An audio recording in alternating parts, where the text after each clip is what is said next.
Hello, and thanks for watching my video from our MBA class. Today I want to talk about defining corporate culture, and I chose this particular video because it's about starting your company culture. So the Forbes article is called Trying to Define Your Corporate Culture. Here's where to start. And as someone who has helped start quite a few early stage companies and also started a digital agency where I was able to help define that culture, I really was excited about reading and putting together this video. So today's video, we're going to talk about company culture and getting it started. One of the quotes is, as a new business, you have the ability to form your corporate culture from the ground up. You can develop your culture with your employees in mind. And this is a really fun way to get started as a business. So today's article is actually 15 different coaches, counsel people from Forbes who have put their 2 cents into this article. And so I'm just going to run through these 15 points and give some of my own thoughts to them.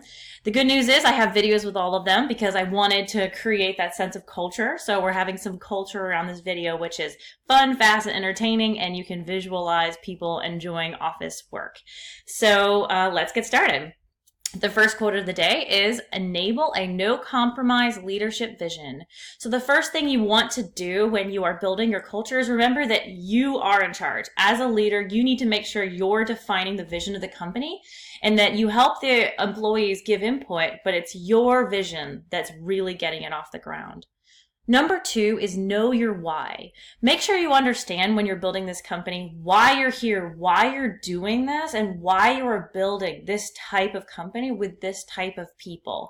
It's a moment to self-reflect and remember who you are and what you're doing when you build out this kind of team.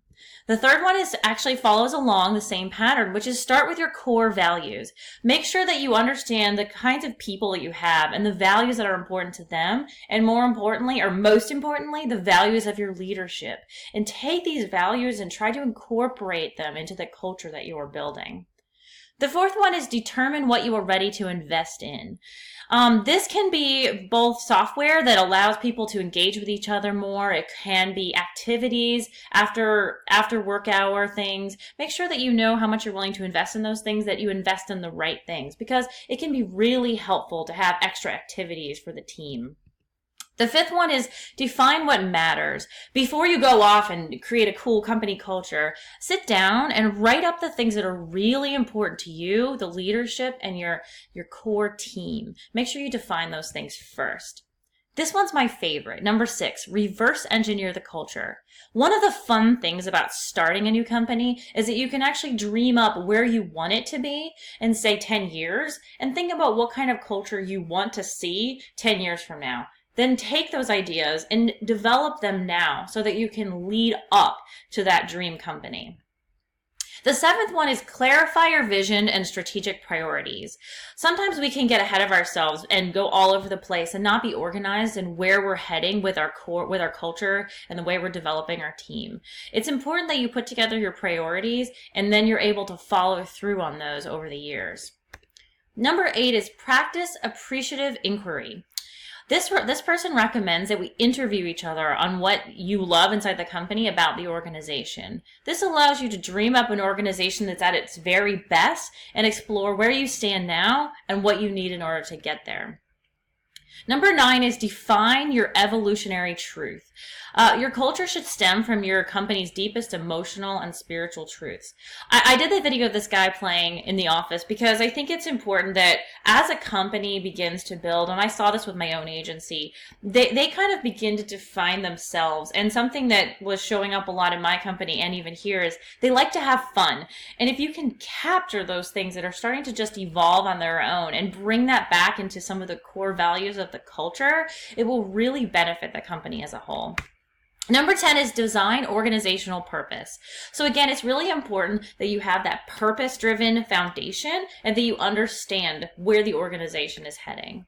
Number 11 is explore behaviors. So while words are important, it's important that you can define the behaviors and decisions that the team members are making, and this will help you understand the culture better.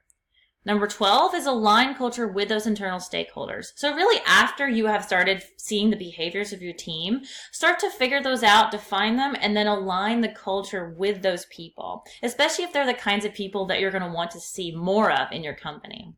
This is another great one, and it goes along with all the others that we've talked about. Align your culture with employees. You can only have so much culture and so much color that you bring to the table. And if you can take what everyone else is bringing to the table as well, you create this company that has this just like this girl in the video, like this bright, beautiful sense of a company that you could never have created on your own. So take advantage of that and start to create something more beautiful. Number 14 is really important. Be transparent with your definition. Kathleen Houlihan says that she explains her vision, mission, and culture to every employee during the interview process. This is something that is really important. Some people aren't going to be ready for your company, and I've joined companies that I just couldn't handle the culture of. So it's really important that people understand, especially if you have something really unique or different about your culture, that you're really transparent with that. Number 15, of course, I love websites, so I'm a little biased toward this, but start with the front lobby on your website. Make sure that what you show the world does reflect what you show internally or what you have internally. Make sure those are aligned and just take a tour. Just take a tour of your office, take a tour of your website and say, does this align with what our company truly is as employees and as teams? So those are just a few things that I really enjoyed and learned from this article. And here's a link to the article itself if you want to read more. I truly enjoyed reading this, and I hope that you had fun and enjoyed all the videos. Thanks so much.